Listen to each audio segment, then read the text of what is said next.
There was a boy in Aachen, at the edge of the 19th century, who knew stone before he knew architecture. His father carved it.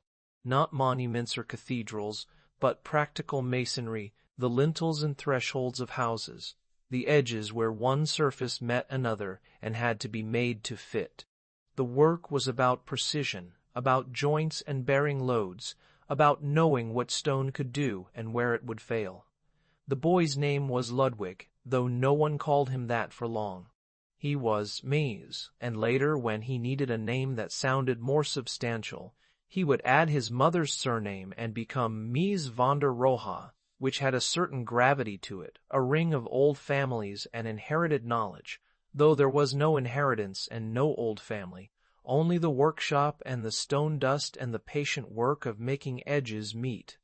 Aachen sat near the borders of 3 countries, a place where Charlemagne had built his capital 1,000 years before, where there was still a cathedral with Byzantine columns and a throne where Holy Roman emperors had been crowned. It was a city of layers, of Romanesque arches and Gothic vaults, of buildings that had been added to over centuries, until their original logic was buried under adaptation. But it was also an industrial city by the time Mies was born in 1886, a place of coal and textiles, of workshops and modest commercial buildings, of making things that worked rather than things that were merely beautiful.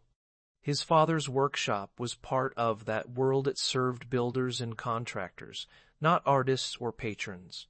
You learned stone by working it, by understanding its grain and its weight, by seeing how a wall stood up, or why a corner failed. Mies left school at 13. There was no money for more, and perhaps no expectation of it. He worked first in the family business, then in other workshops, learning bricklaying and stucco work, drawing details for construction projects. He learned to read buildings by building them, to understand how weight moved through structure, how materials met and parted. These were not abstract lessons. They were embedded in the body, in the hand that laid brick or troweled mortar, in the eye that judged whether a joint was tight enough or a surface true. When he began to draw, it was not to make pictures, but to communicate instructions, how something should be built, where one element ended and another began, what the section through a wall would reveal. At 19, he went to Berlin. The city was transforming itself, shedding the last remnants of its provincial past and becoming a modern capital, a city of boulevards and department stores, of new apartment blocks and public buildings, of electric trams and an emerging sense that the future would look different from anything that had come before. Mies found work as a draftsman, then as a designer of decorative elements, furniture, stucco ornaments, the applied finishes that gave rooms their character, in an era when character was still assumed to be a matter of style, of choosing between Gothic revival or Baroque or the clean lines of the newly fashionable Jugendstil. He was good at it. He had the hand of someone who understood making, who could draw a molding profile or a chair leg with confidence. But there was nothing in that work yet that suggested what he would become. He was learning a trade, moving through the stages expected of someone without formal education or connections, absorbing the language of design as it was practiced in workshops and offices where buildings were made to commission and to budget. In 1907, when he was 21, he built his first house.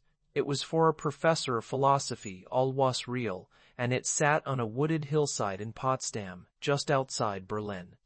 The design was conservative, even conventional, a symmetrical villa with a hipped roof and classical proportions, rendered in cream-colored stucco with a columned portico.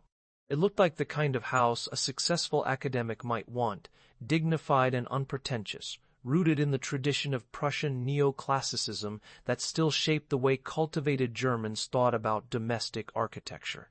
But the interior had something else, a quieter order. Mies had designed the furniture himself, simple pieces in dark wood with geometric clarity, and the rooms had a measured calm, a sense that every element had been considered not as decoration, but as part of a larger composition. The house was not radical, but it was assured. It announced that its young architect knew what he was doing, that he had absorbed the grammar of traditional building and could deploy it with confidence. The real house brought him other commissions, and by 1912 he had enough work to open his own office. He was designing houses for wealthy clients, solid, well-proportioned villas that demonstrated his fluency in the classical language. But he was also restless, looking for something he could not yet name. Berlin before the First World War was full of arguments about what architecture should be, about whether it should look backward to historical styles or forward to some new expression of modern life. There were debates about ornament and structure, about whether a building's appearance should reflect its construction or transform it into something else entirely. Mies listened, absorbed, drew. He was not a theorist by nature. He did not write manifestos or join movements, but he was watching, and the questions being asked were beginning to work on him. In 1908, he had gone to work in the office of Peter Behrens, the most important architect in Germany and perhaps in Europe. Behrens had been hired by AEG, the electrical conglomerate, to design everything the company made and built its products, its advertisements, its factories. He was inventing what would later be called corporate identity, the idea that a company's buildings and objects could all speak the same visual language, that design could be systematic, total, a way of ordering the world. The AEG turbine factory, which Behrens completed in 1909, was a steel-framed industrial shed dressed in a monumental facade of glass and concrete, a building that looked like a temple to modern production. It was classical in its proportions, industrial in its materials, and it suggested a new possibility that modern construction and traditional architectural values might be reconciled, that a steel frame could carry the weight of history and meaning. Mies worked in Behrens' office for 3 years, and so did 2 other young architects who would define the modern movement, Walter Gropius and Charles-Édouard Générat, who would later call himself Le Corbusier. The office was a kind of incubator, a place where the questions of the next 50 years were being formed, though no one knew it yet. Mies was quieter than the others, less voluble, less interested in theory. But he was learning something essential from Behrens, that architecture was not just about solving problems, but about imposing order, about making choices that shaped experience, about the relationship between structure and presence. Behrens's buildings had weight and authority, a sense that they represented something larger than themselves. Mies would spend the rest of his life exploring what that meant. When the First World War came, Mies was drafted and sent to the Eastern Front, where he worked not as a soldier, but as a military engineer, building roads and bridges in Romania. The war did not mark him the way it marked others. There are no stories of trauma or disillusionment, no letters home describing the horror. He did what was asked of him and came back, but the world he returned to was not the one he had left. The German Empire had collapsed, the Kaiser was gone, and Berlin was convulsed by revolution, hunger, inflation, and the sudden chaotic freedom. The old certainties about class, about tradition, about what a building should look like, had become optional. Everything was suddenly open to question. In the early 1920s, Mies began to design buildings that no one had asked him to design, projects that existed only on paper, exercises in possibility. These were the projects that would make his reputation, though none of them were built. In 1921, he proposed a glass skyscraper for a site near the Friedrichstrasse station in Berlin, a curving tower sheathed entirely in glass, with no masonry, no applied ornament, nothing but structure and transparency. The drawings showed a building that looked like a crystal, faceted and luminous, reflecting the sky and the city around it. It was not a functional proposal in any conventional sense. There was no indication of how the floors would be supported, or how the glass would be fixed, or where the elevator core would go. It was a vision, an argument about what a building could be if it abandoned all the accumulated conventions of architecture and started from nothing but structure and light. He followed it with another glass skyscraper project in 1922, this one more austere, with flat facades instead of curves, and then, in 1923, with a design for a concrete office building, a horizontal structure of cantilevered floors and ribbon windows, the floors projecting beyond the columns so that the facade became a continuous plane of glass and shadow.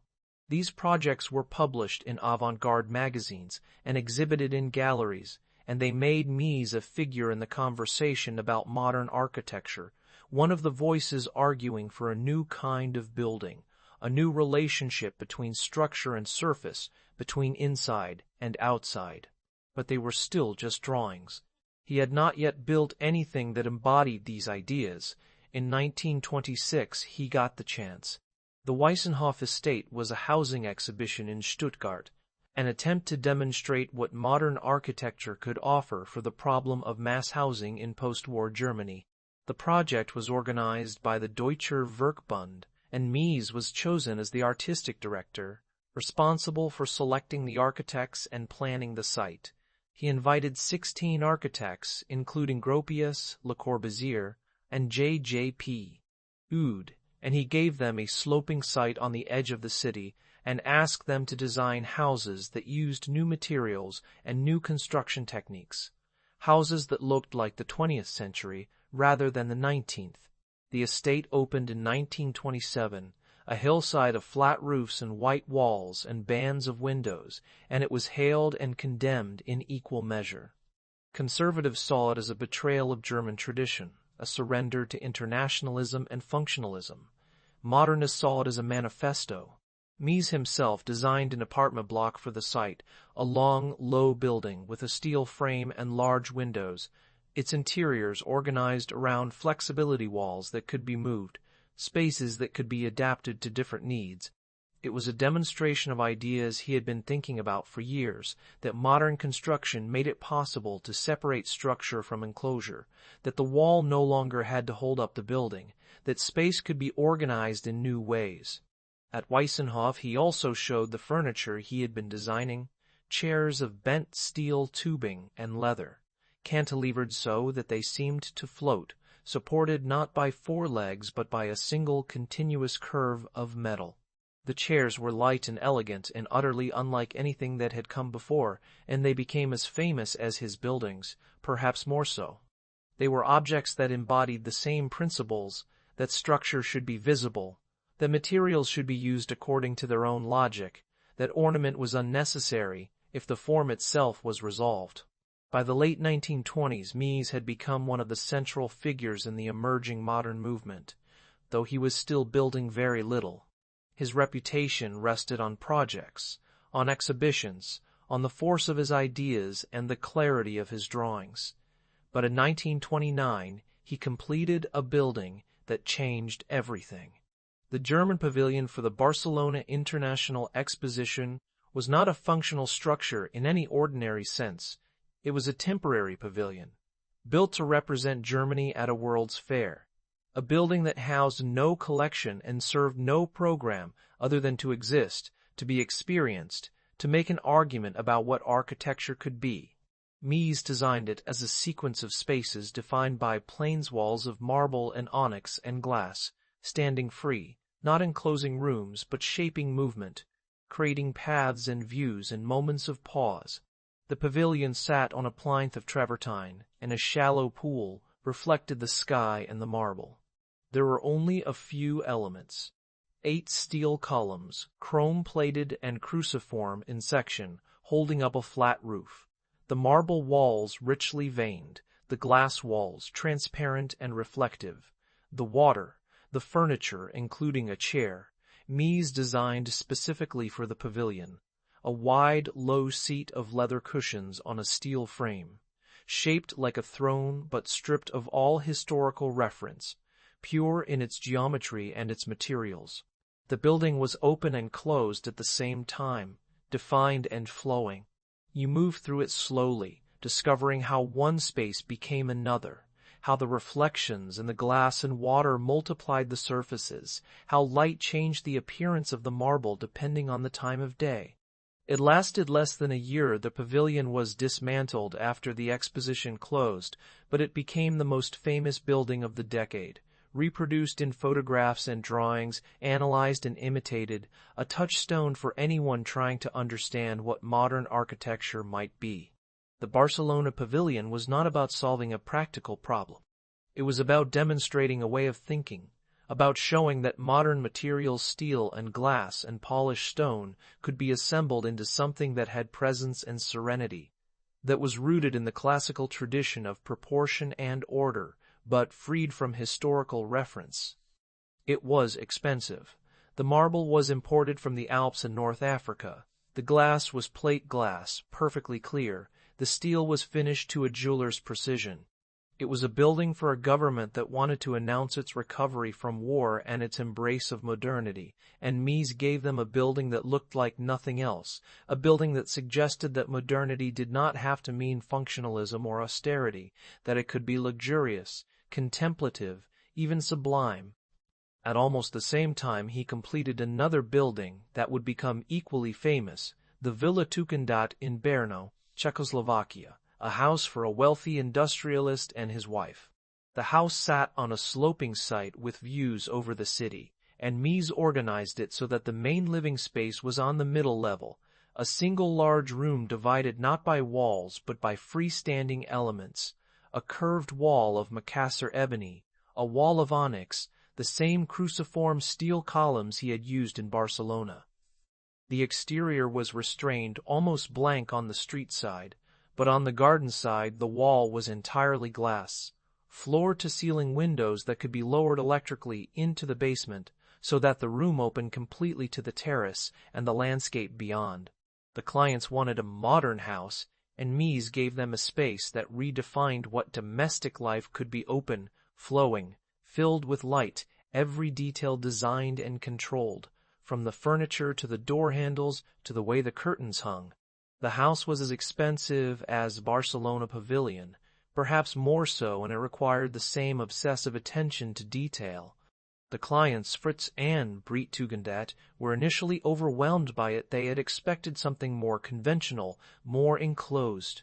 But they came to love it, to understand that Mies had given them not just a house but a way of living, a spatial experience that was inseparable from the architecture that contained it. By 1930, Mies had clarified his vision. Architecture for him was not about function or program or social purpose, though it had to accommodate all of those things. It was about order. It was about making spaces that were clear and calm and inevitable, that felt as though they could not be any other way. It was about structure made visible, about materials used honestly, about proportion and detail refined until there was nothing left to remove. Less is more was not yet a phrase he had used, but the idea was already there, embedded in everything he made. The work was austere but not cold.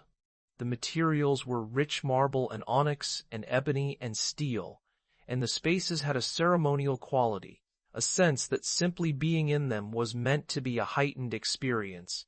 This was not architecture for everyone. It required clients who could afford the precision Mies demanded, who were willing to trust him, who wanted something more than comfort or convenience. It was architecture for an elite, though Mies would never have put it that way.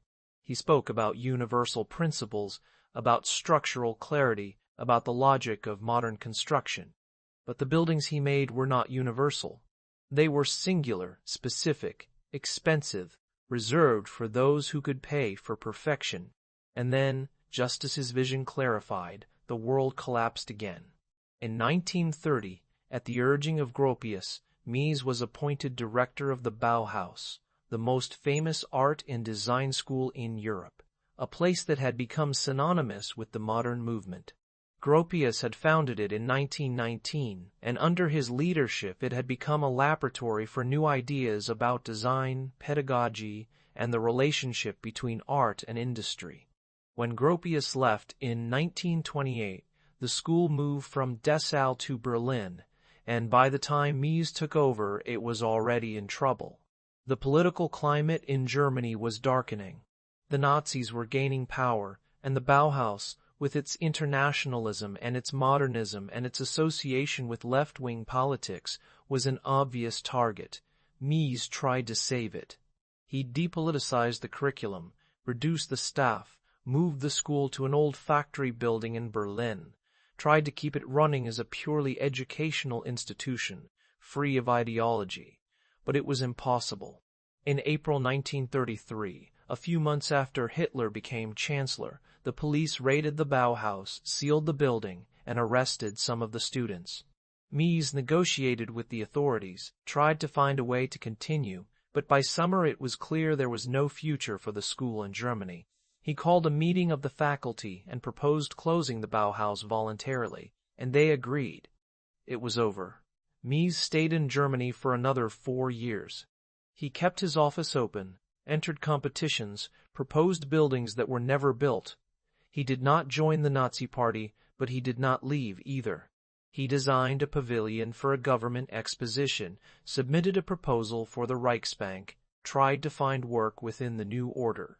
It is the most troubling period of his life, and the least examined.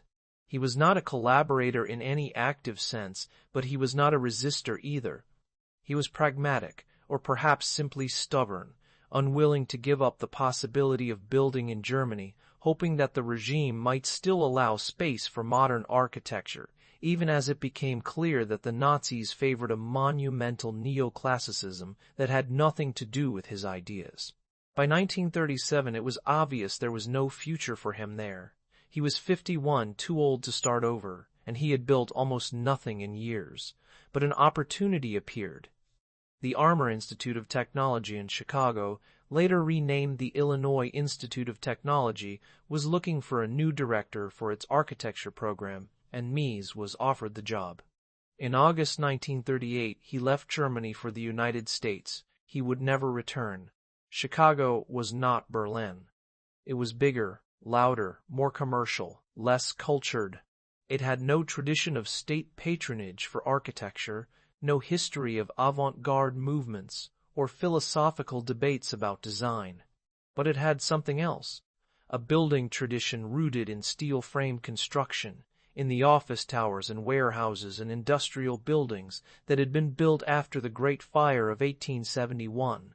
Chicago had invented the skyscraper, and architects like Louis Sullivan and Daniel Burnham had given it a language, a sense that tall buildings could be more than piles of masonry, that they could express the logic of their structure, that form could follow function.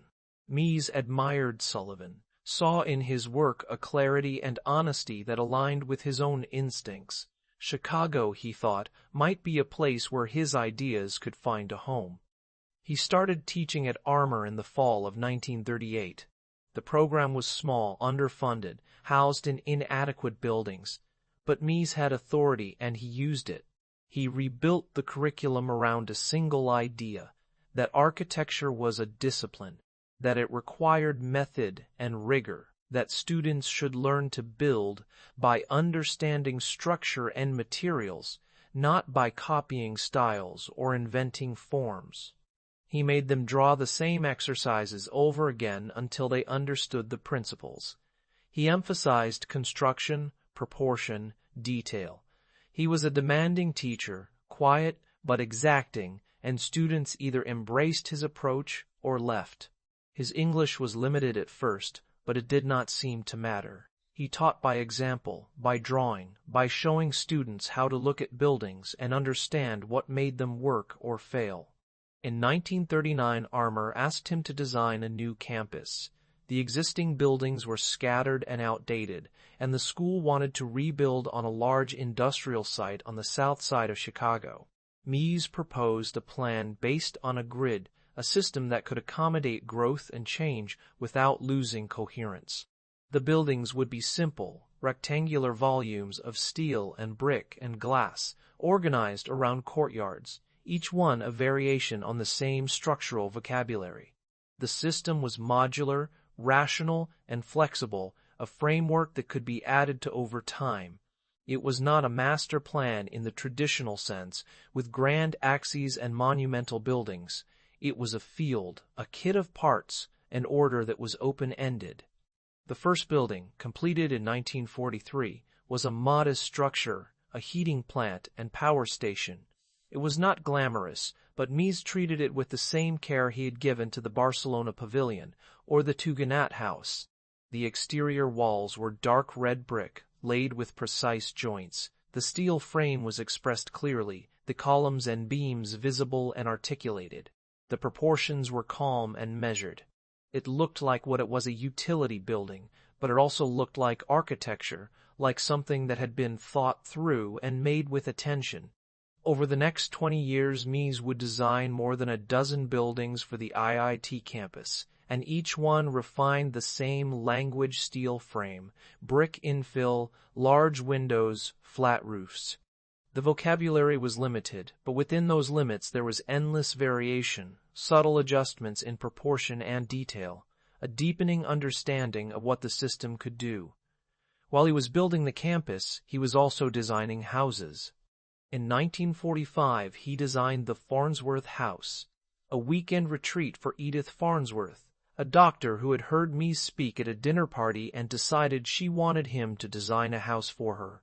The site was a clearing on the Fox River, about an hour from Chicago, surrounded by trees and subject to periodic flooding.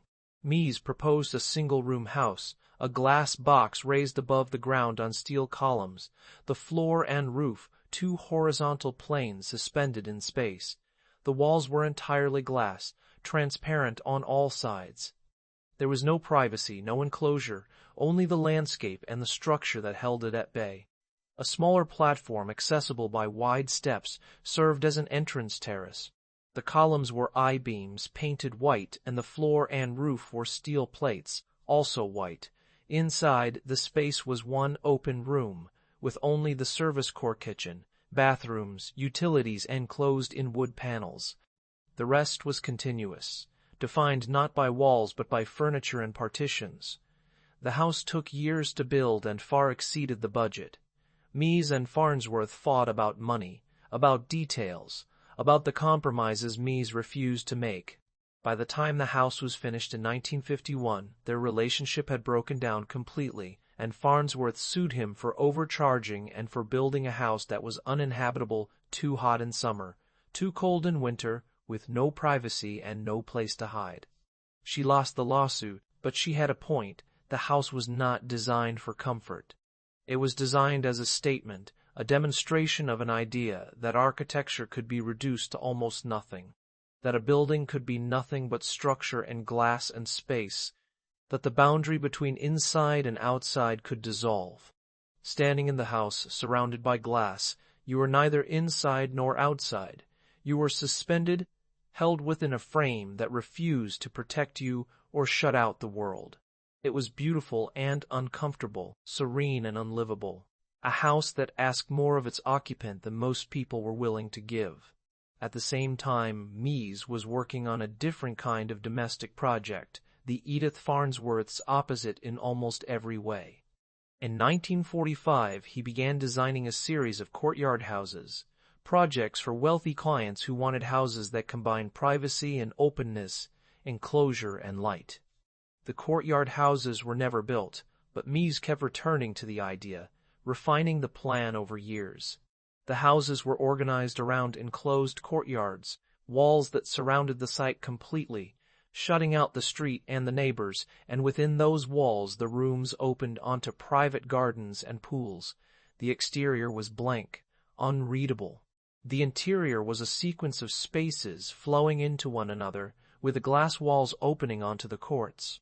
It was the same spatial idea as the Farnsworth house: transparency, continuity, the dissolution of boundaries, but protected, contained, made possible by wealth and land. The courtyard houses were an architecture of privilege, houses for clients who could afford to build walls around an entire property, who could create a private world within the city. Mies never spoke about this, but the courtyard houses revealed something essential about his work. It required distance. It required the means to create a controlled environment, to exclude the mess and contingency of ordinary life. The beauty depended on isolation. In 1946, he designed 2 apartment towers for a site on Lakeshore Drive in Chicago, overlooking the lake. They were built between 1949 and 1951, two identical towers, 26 stories each, placed at right angles to each other on a single plinth. The structure was steel frame, and the facade was glass and black-painted steel. The mullions expressed as a regular grid, the same vertical rhythm repeated on every floor. There was no ornament, no setback, no decorative top. The buildings were pure geometry, two black rectangles standing against the sky and the water. The apartments inside were open, flexible, with minimal partitions. The towers were an immediate success, widely published, admired by architects and critics as the clearest statement yet of what modern architecture could be: transparent, rational, elegant, stripped of everything unnecessary. They became the model for countless apartment buildings and office towers built in the following decades, the template for the glass and steel architecture that would define the post-war skyline of every American city. The Lakeshore Drive apartments were expensive to build. The steel frame required careful detailing, and Mies insisted that every joint, every connection, every mullion be resolved with precision. But they were also economically viable, at least for the market. They served luxury apartments for the professional class. They proved that Mies's architecture could work at scale, that the principles he had developed in the Barcelona Pavilion and the Farnsworth House could be applied to larger, more commercial projects. And they announced that Mies, at 65, was not finished. He was just beginning his American career. In the 1950s, Mies became the most sought-after architect in the United States, and his commissions reflected the institutions that shaped post-war American power: corporations, universities, museums. He designed buildings for General Motors, for the Bacardi Rum Company, for Seagram, for the Toronto Dominion Bank. He designed libraries and galleries and student centers for universities. He designed office buildings in Chicago, New York, Montreal, Detroit, Baltimore. The projects shared a language, a family resemblance. They were steel and glass, rigorously proportioned, organized on a module, detailed with relentless precision. The variations were subtle: a taller building, a wider span, a different material for the facade. But the underlying principles were constant. Structure was expressed. Ornament was eliminated. Proportions were calm and monumental. Every detail was resolved. The buildings were expensive, but they communicated power and permanence, and that was what the clients wanted. The greatest of these buildings, the one that summed up everything Mies had been working toward for 30 years, was the Seagram Building in New York, completed in 1958. The commission came in 1954 when Samuel Bronfman, the head of the Seagram Distillery Company, decided to build a new headquarters on Park Avenue in Manhattan. Bronfman's daughter, Phyllis Lambert, convinced him to hire Mies. She had been studying architecture and understood that Mies was not just an architect, but the architect, the one whose work represented the highest standard of modern building. Mies accepted the commission and brought in Philip Johnson as his associate architect, someone who knew how to navigate the politics and practicalities of building in New York. The site was a full block on Park Avenue, between 52nd and 53rd Streets, in the heart of Midtown Manhattan. The zoning allowed a building to fill the entire site and rise to whatever height the developer could afford. But Mies did something almost no one else would have done. He set the building back from the street, giving up rentable floor space to create a plaza. The plaza was paved in granite, elevated slightly above the sidewalk, with 2 reflecting pools and a few trees. The building itself rose 38 stories, a bronze and glass tower of extraordinary refinement. The structure was steel frame, and the facade was bronze I-beams projecting slightly from the surface, creating a vertical rhythm that emphasized the building's height. The glass was tinted gray-brown, matching the bronze, and the entire facade had a warm, somber glow. The proportions were perfect: the width of the bays, the spacing of the mullions, the relationship between the tower and the plaza, everything calibrated to a degree of precision that no one had attempted before, certainly not in a commercial building. At the base, the tower split into 2 volumes, with a lower element set back behind the plaza, creating a sheltered space.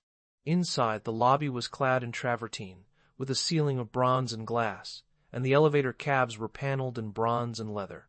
Every detail was designed, from the door handles to the lighting fixtures to the way the bronze mullions met at the corners. Mies worked with the lighting designer Richard Kelly to ensure that the building glowed at night, that the interior light revealed the structure and made the facade luminous. The Seagram building was not just tall, it was dignified.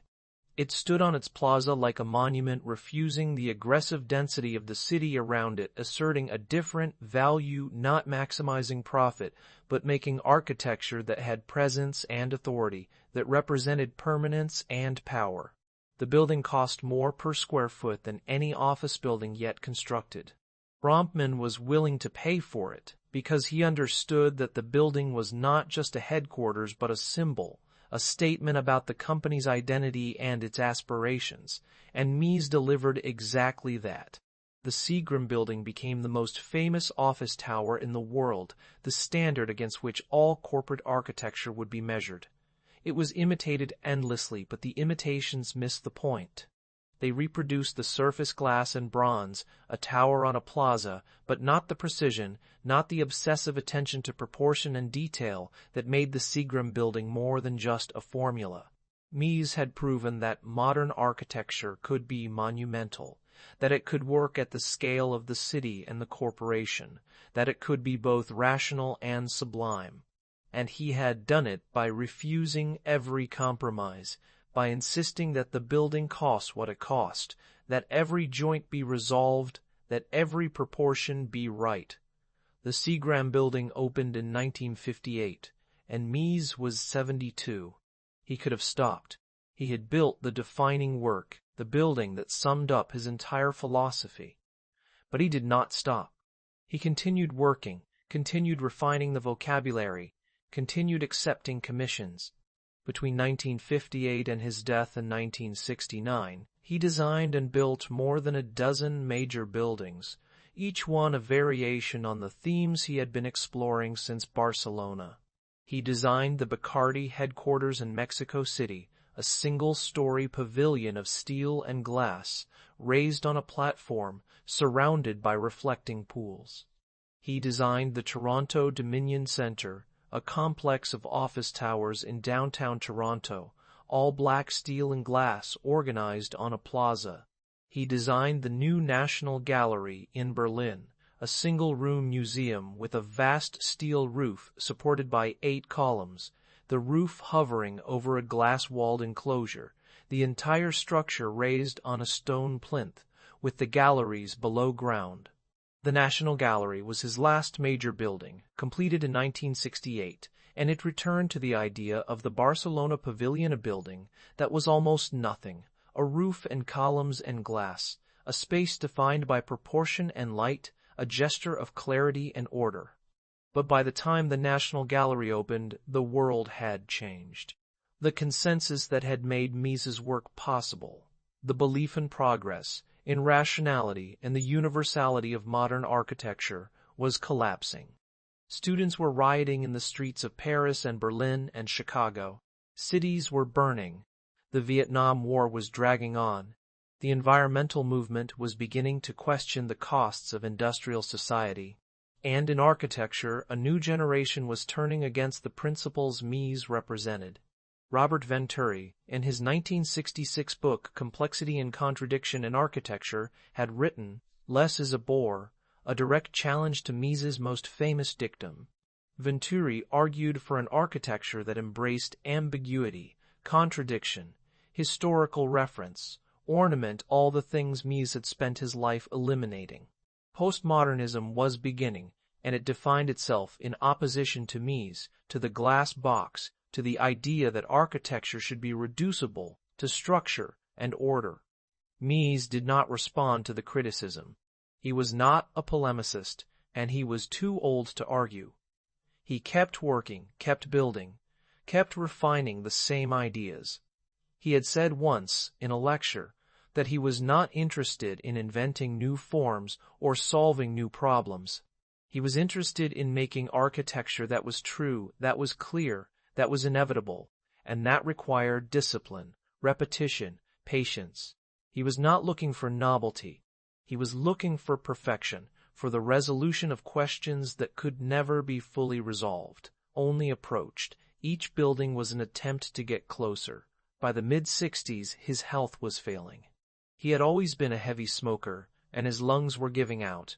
He worked from his apartment on Pearson Street in Chicago, surrounded by drawings and models, visited by students and assistants who helped him develop the projects.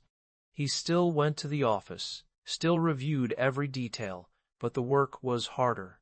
His voice was hoarse, his breathing labored. He died on August 17, 1969, at the age of 83. He was cremated, and his ashes were buried in Chicago in Graceland Cemetery, not far from the grave of Louis Sullivan. The buildings remained, and their influence was inescapable. By the time of Mies's death, the glass and steel office tower had become the default language of corporate architecture, reproduced in every major city in the world. Developers loved it because it was efficient, because it maximized floor space and minimized structural complexity. Corporations loved it because it looked modern and international, because it suggested transparency and rationality. But most of these buildings were not by Mies, and most of them lacked the qualities that made his work distinctive. They reproduced the form but not the precision, not the attention to proportion and detail, not the obsessive care that turned a glass box into architecture. The imitators built cheaply, cut corners, treated the curtain wall as a formula rather than a problem to be solved. The result was a landscape of mediocre modernism, of buildings that looked like Mies's work, but felt nothing like it. The style became so ubiquitous that it became invisible, and by the 70s and 80s, when postmodernism was at its peak, the glass box was shorthand for everything that was wrong with modern architecture. Its arrogance, its sameness, its indifference to context and history. But Mies's best buildings survived the backlash. The Seagram Building, the Barcelona Pavilion, the Farnsworth House, the National Gallery. These were not formulas. They were singular works, irreducible to principles or rules, buildings that had to be experienced to be understood. They had presence, a quality that came not from style but from precision, from the care taken with every dimension and every joint, from the proportions that felt inevitable even though they were the result of countless adjustments and decisions. Standing in the Seagram Plaza or in the glass-walled space of the National Gallery, you felt the weight of order, the sense that someone had thought deeply about what a building should be and had refused every compromise in pursuit of that vision. The question that haunted Mies's legacy was whether that vision was enough. His buildings were beautiful, but they were also expensive, accessible only to wealthy clients and powerful institutions. His architecture required control of the site, of the program, of the budget, of every detail, and that kind of control was not available to most architects or most projects. He had made buildings for corporations and universities and wealthy individuals, buildings that represented power and permanence, and in doing so he had created an architecture that was inseparable from the social and economic order it served. He never addressed this directly. He spoke about structure and proportion, about truth and clarity, about the spiritual dimension of architecture, but he did not speak about who his buildings were for or who they excluded. There was also the question of his time in Germany, the years between 1933 and 1937, when he stayed and tried to work under the Nazi regime. Mies never spoke about this period, never explained why he stayed or what he believed. After the war, he became an American, a figure of the democratic capitalist West, and the ambiguities of his past were largely ignored. But they remained, a shadow in the biography, a reminder that the man who made the most refined buildings of the 20th century was also someone who had tried to find accommodation with fascism, who had placed the possibility of building above political or moral clarity. It is impossible to know what he thought during those years, whether he felt complicit or simply pragmatic, whether he believed architecture could remain neutral or whether he knew that neutrality was itself a choice. The silence is part of the legacy. In the years after his death, The Barcelona Pavilion was reconstructed on its original site in Barcelona, a meticulous recreation based on photographs and drawings, completed in 1986. It is now a museum, a pilgrimage site for architects, a building that exists not as a historical artifact, but as a permanent installation, a demonstration of an idea. The Farnsworth House is also a museum, preserved by the National Trust for Historic Preservation, open to visitors who come to see what it means to live in a glass box. The Seagram building is still an office tower, still occupied, though it has been altered over the years, the plaza modified, the interiors updated. The IIT campus is still used by the university, the building slowly being renovated or replaced. The legacy is built into the physical world, into the cities that were shaped by Mies's influence, and into the education of architects who still learn his principles, still study his drawings, still measure their work against the standard he set. But the legacy is also contested. The critique that began with Venturi continued through the postmodern period and into the present. Architects today argue for complexity, for ornament, for buildings that respond to context and climate and community, for an architecture that is participatory and sustainable and inclusive. Mies's architecture from this perspective looks like the opposite: authoritarian, exclusive, indifferent to place and people, obsessed with abstract principles rather than lived experience, and there is truth in this critique. Mies's buildings do not invite participation, they impose order. They ask you to accept the vision of the architect, to inhabit the space on its terms, to submit to the discipline of the grid and the frame. They are not democratic. They are aristocratic even when they are built for public institutions.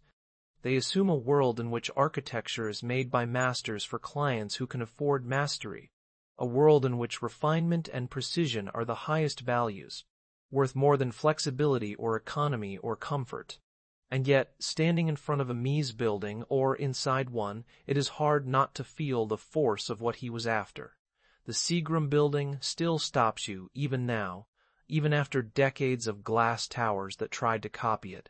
The plaza still feels generous, the proportions still feel right, the bronze still glows in the evening light.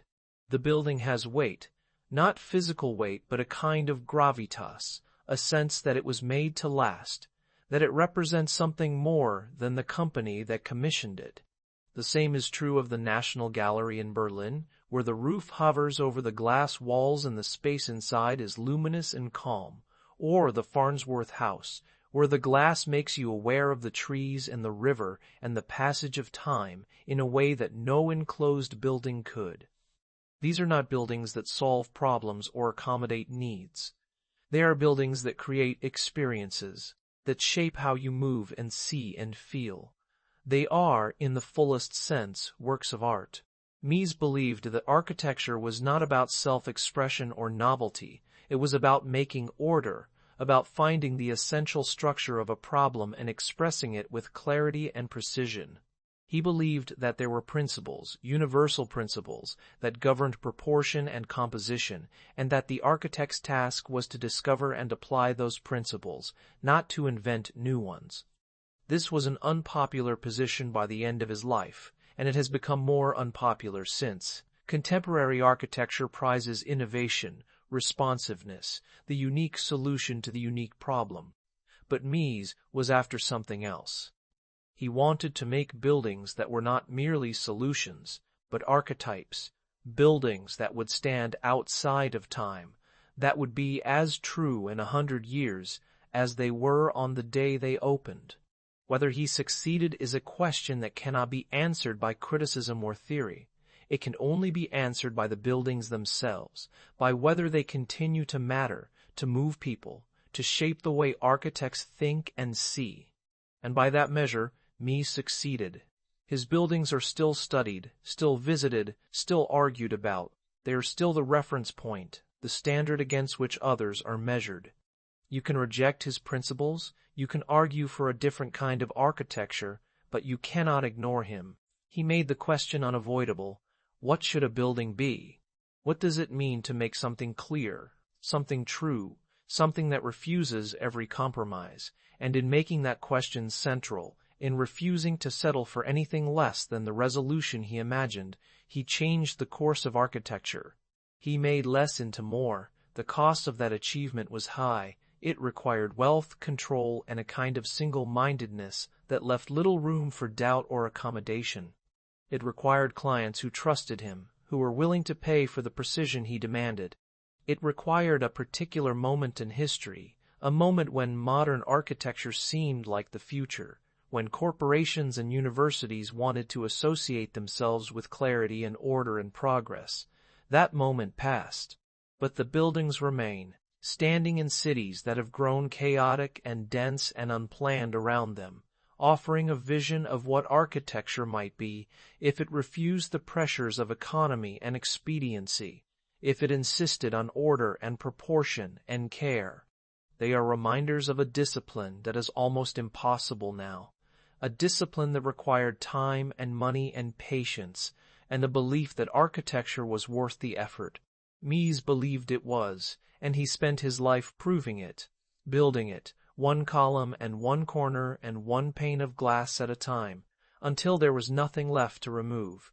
In his later years, Mies said very little. He had never been voluble, but as he aged he became quieter still, communicating mostly through drawings and through the example of the work itself.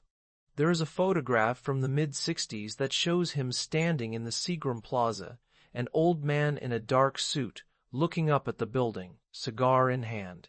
His face is impassive, unreadable. The building rises behind him, precise and monumental, reflecting the sky. It is impossible to know what he is thinking, whether he is satisfied or still seeing flaws, still imagining adjustments.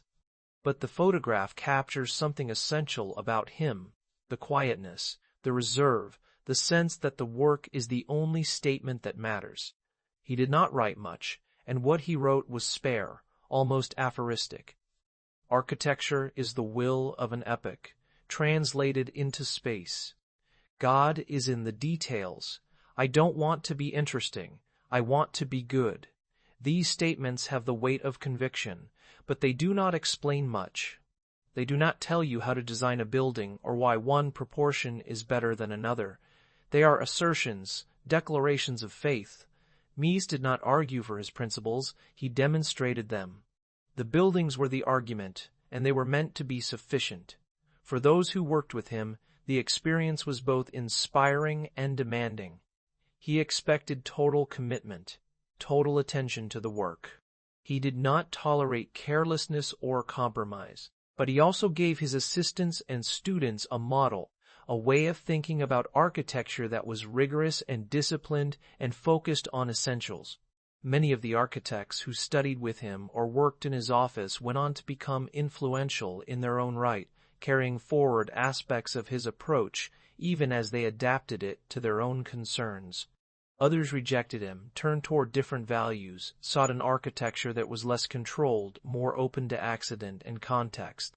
But almost all of them acknowledged that working with Mies had changed them, that it had taught them something fundamental about what it means to make a building, to care about every dimension, to refuse the easy solution. The legacy is not just the buildings, but also the questions they raise. What is the relationship between architecture and power? Can beauty be democratic, or does it require privilege? What does it mean to say that less is more, and who benefits from that reduction? These are not questions Mies answered, and perhaps they cannot be answered. But his work makes them unavoidable, and in doing so it continues to shape the conversation about what architecture is and what it should be. In the end, Mies's life and work come down to a paradox. He created an architecture of universal principles that was available only to the few, an architecture of clarity and order that was built for corporations and elites, an architecture of restraint that was extraordinarily expensive. He spoke about structure and truth, but he built monuments to wealth and power. He wanted to make buildings that transcended their time and place, but they were inseparable from the moment that produced them, from the post-war ascendancy of American capitalism, from the belief that progress was linear and that the future would be rational and just.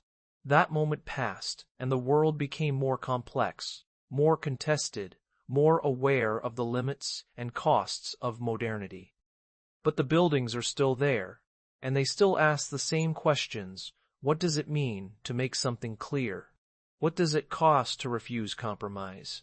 What remains when everything inessential is stripped away? Mies spent his life answering those questions, and the answers are built into the steel and glass and stone, into the columns and the corners and the plaza, into the space between the floor and the roof, where light falls and shadows move, and you stand and see and feel the order he made. Whether that order is enough, whether it is worth what it cost, is a question every generation has to answer for itself. But the buildings endure, and as long as they do, Mies's vision remains austere, precise, uncompromising, a reminder of what architecture can be when it refuses everything but clarity.